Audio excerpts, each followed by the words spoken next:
జగన్మోహన్ రెడ్డి చెప్పిన ఆహా ఆదోని వైఎస్ఆర్ వాళ్ళు చెప్పింది కూడా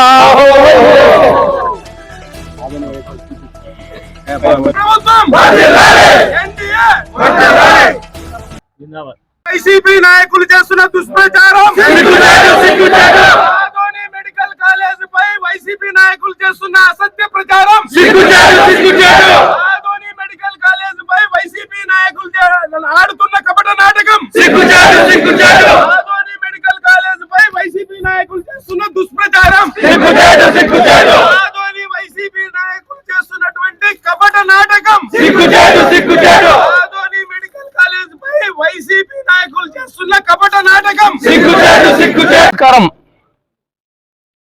మొన్న 3 రోజుల క్రితము జగన్మోహన్ రెడ్డి గారు గత ప్రభుత్వంలో తెచ్చినటువంటి 17 కాలేజీల్లో ఆదోనికి సంబంధించినటువంటి మెడికల్ కాలేజ్ అంటే వాళ్ళు చేసినటువంటి నిర్లక్ష్యాన్ని వాళ్లే ప్రజలకు తెలియజేయడానికి మొన్న వైసీపీ నాయకులు ఇక్కడ మెడికల్ కాలేజ్ సందర్శించడం జరిగింది. అందులో మాజీ ఎమ్మెల్యే సాయిప్రసాద్ రెడ్డి గారు, అలాగే జిల్లా వైఎస్ఆర్సీపీ అధ్యక్షుడైనటువంటి ఎస్వి మోహన్ రెడ్డి గారు, మిగతా నాయకులంతా ఇక్కడికి వచ్చి మేము ఈ రకంగా మెడికల్ కాలేజీని నిర్లక్ష్యం చేశాము అని చెప్పి ప్రజలకు తెలియజేయడం జరిగింది. ఈ రోజు కూటమి నాయకులందరూ, కూటమి శ్రేణులందరూ ఇక్కడికి విచ్చేసి ప్రజలకు వాస్తవాలు తెలపడానికి ఈ రోజు ఈ మీడియా ముఖంగా మీ ముందుకు వస్తున్నాం. ఇక్కడ మనం ఉంటున్నటువంటి ఏరియా ఇది హాస్పిటల్ ఏరియా. అంటే మెడికల్ కాలేజీకి సంబంధించి హాస్పిటల్ అనేది చాలా కీలకమైనటువంటి బిల్డింగ్. అంటే వైద్యం అందేటువంటి పేద ప్రజలకు వైద్యం అందేటువంటి ఏరియా ఇది. ఇక్కడ వచ్చేసి అటువైపు ఉండేది ఏదైతే సెంట్రింగ్ రాడ్స్ అక్కడ కనపడుతున్నాయో అది ఐపీడీ. అది అంటే కేవలం బేస్మెంట్ వేసి కేవలం సెంట్రింగ్ రాడ్స్ మాత్రమే వేసినారు. అంటే అది సర్జరీ వార్డ్. అది ఇక్కడ ముందర ఓపీ వార్డ్ అయితే ఇంతవరకు బేస్మెంట్ లేదు, ఒక రాడ్ కూడా, ఒక బ్రిక్, ఒక ఇటుక కూడా పేర్చలేదు. ఇంకా ఇప్పుడు ఇక్కడ మనం ఉంటున్నటువంటి హాస్పిటల్ ఏరియా ఒకసారి చూడండి. ఇప్పుడు ఈ హాస్పిటల్ ఏరియానే మొత్తం కలిపి దీనికి కేటాయించినటువంటి నిధులలో కేవలం 15% పనులు కూడా పూర్తి చేయలేనటువంటి పరిస్థితి. కానీ మొత్తం మెడికల్ కాలేజ్ పరంగా తీసుకుంటే ఇక్కడ దాదాపు 34 రకాల పనులు జరగాల్సి ఉంది. అందులో కేవలం 8ని మాత్రమే స్టార్ట్ చేశారు.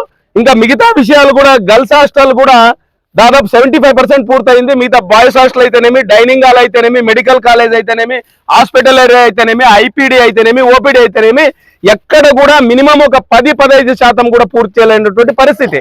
అంటే అలాగే ఒక్క విషయం ఆదోని నియోజకవర్గ ప్రజలు కూడా తెలుసుకోవాలి. ఈ రోజు కూటమి ప్రభుత్వానికి పేద ప్రజల పట్ల బాధ్యత ఉంది కాబట్టి ఈ మెడికల్ కాలేజ్ సీట్లను 100 నుంచి 150కి పెంచి పీపీపీ విధానంలో వెంటనే వైద్య సేవలు అందాలి ఆదోని నియోజకవర్గ ప్రజలకు. ఇక్కడి నుంచి కర్నూలు పోవడానికి ఇబ్బంది పడుతున్నారని తెలిసి దీన్ని తక్షణమే 2028 కంతా దీన్ని పూర్తి చేసి ఈ వైద్య సదుపాయాలు ప్రజలకు అందించాలని చెప్పి కూటమి ప్రభుత్వం ప్రయత్నిస్తా ఉంది. కానీ కపట నాటకం చేస్తున్నటువంటి వైసీపీ వాళ్ళు దాదాపు 8,400 కోట్లు ఈ రోజు మొత్తం మెడికల్ కాలేజీలకు వస్తే అందులో జగన్మోహన్ రెడ్డి గారు ఖర్చు చేసినటువంటి వ్యయం ఎంత అంటే 1,450 కోట్లు మాత్రమే. అలాగే ఆదోని మెడికల్ కాలేజ్ కి సంబంధించి కేవలం 84 కోట్లు మాత్రమే 4 సంవత్సరాల్లో వైసీపీ ప్రభుత్వం ఖర్చు పెట్టింది. ఆ 84 కోట్ల రూపాయల్లో కూడా మా ప్రభుత్వం వచ్చిన తర్వాత కాంట్రాక్టర్ కి బిల్లులు చెల్లించలేదంటే 21 కోట్ల రూపాయలు మా ప్రభుత్వం, ఎన్డీఏ ప్రభుత్వం ఈ కాంట్రాక్టర్ కి బిల్లు చెల్లించడం జరిగింది. సో అందుకే నేను తెలియజేస్తున్నది ఒకటి, ఆదోని నియోజకవర్గం మిగతా విషయాలు కూడా చాలా ఉన్నాయి. అన్ని విషయాలు కూటమి నాయకులు తెలియజేస్తారు. నేను చెప్పేది ఒకటి, ఆదోని నియోజకవర్గ ప్రజలారా, మిమ్మల్ని వైసీపీ పార్టీ పెదాలకు తేనె పూసే ప్రయత్నం చేస్తా ఉంది. కూటమి ప్రభుత్వం మీకు మీ జీవితంలో అమృతాన్ని తేవడానికి ప్రయత్నిస్తా ఉంది, మీ జీవితంలో వెలుగు తేవడానికి ప్రయత్నిస్తా ఉంది. ఇది అర్థం చేసుకోవాలి. అలాగే పీపీపీ విధానం చాలా మంది వైసీపీ నాయకులకి మినిమం ప్రైవేట్ హాస్పిటల్ అంటే ఏమి, పబ్లిక్ ప్రైవేట్ పార్ట్నర్షిప్ హాస్పిటల్ అంటే అనేది మినిమం అవగాహన కూడా లేకుండా మాట్లాడుతున్నారు. This is not private hospital, this is totally monitored by the government.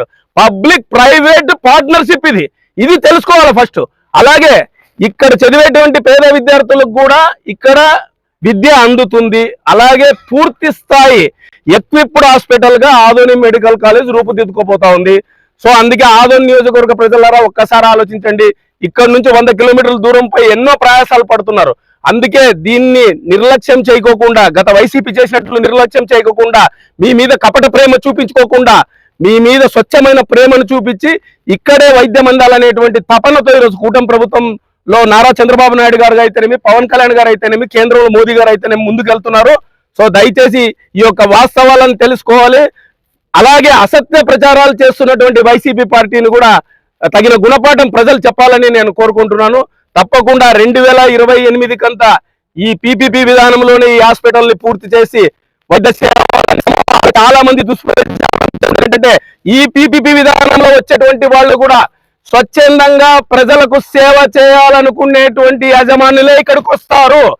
ఇక్కడ పూర్తి స్థాయి వైద్యం అందుతుంది. అలాగే ఇప్పుడు ఆల్రెడీ ఎన్డీఏ ప్రభుత్వం ప్రవేశపెట్టినటువంటి కుటుంబానికి 25 లక్షల రూపాయల బీమా, 1 రూపాయి వెచ్చించుకోకుండా 25 లక్షల రూపాయల బీమా దానికి సంబంధించి 2,500 హాస్పిటల్ ని కూడా ఈరోజు ప్రజలకు సేవలు అందించడానికి ముందుకు తీసుకొని రాబోతా ఉంది. సో ప్రజలకు వైద్యం అందించే దాంట్లో ఎన్డీఏ చిత్తశుద్ధితో ఉందనే విషయాన్ని తెలియజేస్తూ, దయచేసి వైసీపీ నాయకులు చేస్తున్నటువంటి కపట నాటకాన్ని, వైసీపీ నాయకులు చూపిస్తున్నటువంటి కపట ప్రేమని ప్రజలు నమ్మకూడదని నేను మరొకసారి తెలియజేసుకుంటూ సెలవు తీసుకుంటున్నాను. Thank you very much.